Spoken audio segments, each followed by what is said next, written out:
আসসালামু আলাইকুম রহমতুল্লাহি বরকাতুহু। তো আজকের এই ভিডিওতে আমরা দেখব তিন ভাইয়ের একটি কবরের ঘটনা। তো ভিডিওটি শুরু করছি, স্টার্ট। তিন ভাইয়ের কবরের বিস্ময়কর সত্য ঘটনা। একদিন এক ব্যক্তি একটি উঁচু পাহাড়ি এলাকায় একটি কবরস্থানের পাশ দিয়ে যাচ্ছিলেন। বেশ কিছুক্ষণ যাওয়ার পর হঠাৎ তার চোখে পড়ল তিনটি কবর, এবং তিনি লক্ষ্য করলেন যে প্রত্যেকটি কবরে যেন কিছু একটা লেখা আছে। তাই তিনি গভীর আগ্রহের সঙ্গে কবরগুলির কাছে গেলেন লেখাগুলি পড়ার জন্য। সেখানে গিয়ে তিনি যা দেখলেন, এতে করে তিনি বিস্মিত হয়ে গিয়েছিলেন।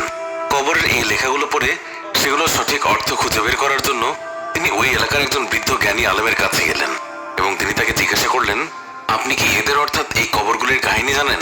তখন সে বৃদ্ধ ব্যক্তিটি বললেন, হ্যাঁ, আমি এই তিন ব্যক্তির কাহিনী জানি। তবে তুমি যদি জানতে চাও তাহলে আমি তা বলতে। কবরে কিছু আজীব ধরনের লেখা কবরের ওপরে, সেই ঘটনাটা বিশ্লেষণ করার জন্য একটা মৌলভী সাহেবের কাছে গেছে। আচ্ছা, তারপরে দেখি কি হয়েছে, স্টার্ট। বলতে পারি। তখন সেই ব্যক্তিটি বলল, আমি ওদের কাহিনী জানতে রাজি আছি। তার সেই কথা শুনে বৃদ্ধ ব্যক্তিটি বলল, চলো, আমি আজ তোমাকে এই তিন ব্যক্তির কাহিনী শোনাবো। এই তিনটি কবর হলো তিন ভাইয়ের।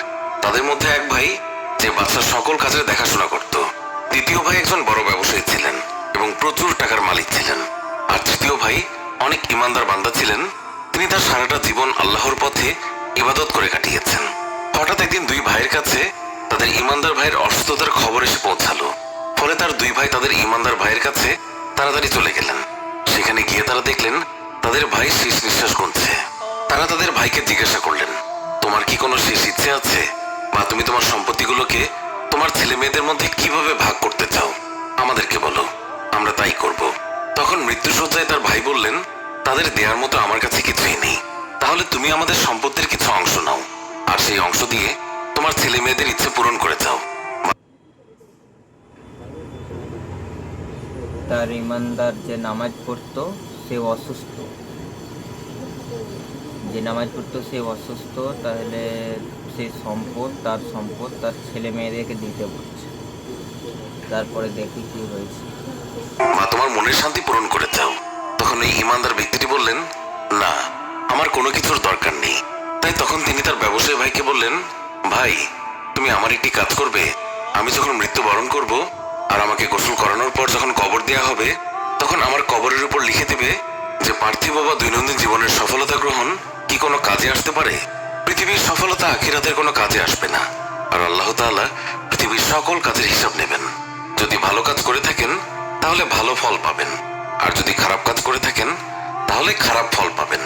আর এই কথাগুলি লিখে দেওয়ার পর পরপর 3 দিন আমার কবরের কাছে যাবে। কিছুদিন পর ওই ইমানদার ব্যক্তির মৃত্যুর পর তার ব্যবসায়ী ভাই 3 দিন তার কবরের পাশে গেলেন, এবং সর্বশেষ দিনে তিনি যখন তার ভাইয়ের কবরের কাছ থেকে চলে আসতে লাগলেন, তখন একটি জোরে আওয়াজ শুনতে পেলেন, এবং সেই আওয়াজ শুনে তিনি ভয়ে আতঙ্কে সেখান থেকে চলে আসলেন। ঘরে পৌঁছানোর পর তিনি যখন রাতে ঘুমিয়েছিলেন, তখন তিনি স্বপ্নে দেখলেন যে তার ভাই তাকে বলছে, আমি মানুষকে দান করতাম না, তার কারণেই। সে ঘরে আসার পরে শুয়েছে, স্বপ্নে দেখছে যে সে মানুষকে দান করতো না। আল্লাহ তোমাকে দিয়েছে ভাইটা, তুমি মানুষকে দাওনি। আল্লাহ তোমাকে দেনেওয়ালা বানিয়েছে, কিন্তু মানুষকে তুমি 1 টাকা পয়সা দাওনি। তো তোমার কবরে তো এরকমই হওয়ার ছিল না। আমি কবরে সাজা পাচ্ছি।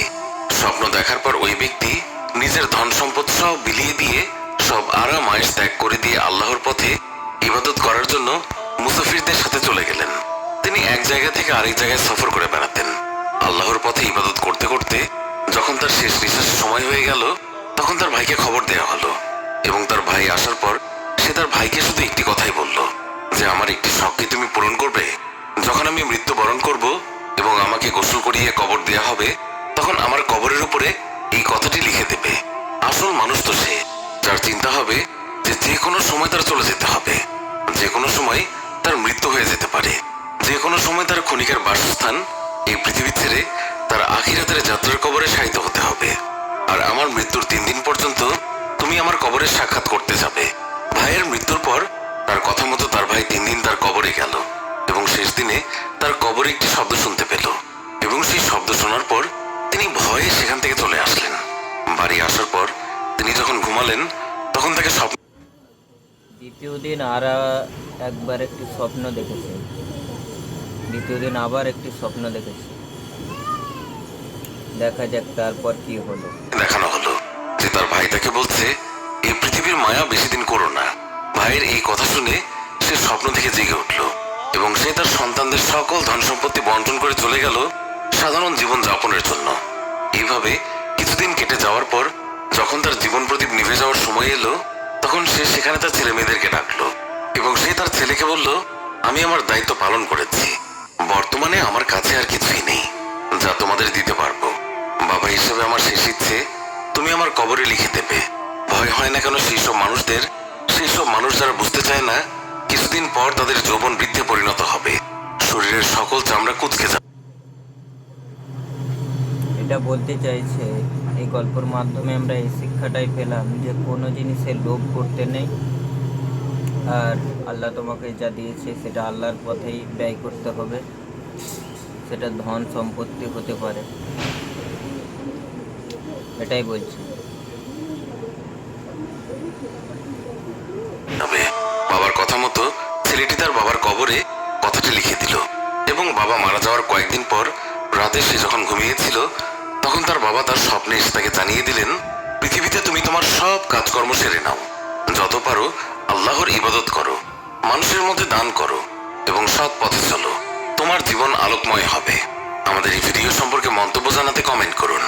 ভিডিওটি ভালো লাগলে লাইক দিন, আমাদের অন্য ভিডিওগুলো দেখুন। ভালো লাগলে এক্ষুনি সাবস্ক্রাইব করে পাশে থাকা বেল আইকনটিও প্রেস করুন, এতে করে আমাদের সব ভিডিও নোটিফিকেশন আপনার কাছে পৌঁছাবে। এখনকার মতো বিদায় নিচ্ছি, দেখা হবে নতুন কোনো ভিডিওতে। ভালো থাকবেন, ধন্যবাদ সবাইকে। তো কেমন লাগলো ভিডিওটি জানি না, যদি ভালো লাগে তাহলে একটি লাইক করবে। এখনকার মতো আমি বিদায় নিচ্ছি। আল্লাহ হাফেজ।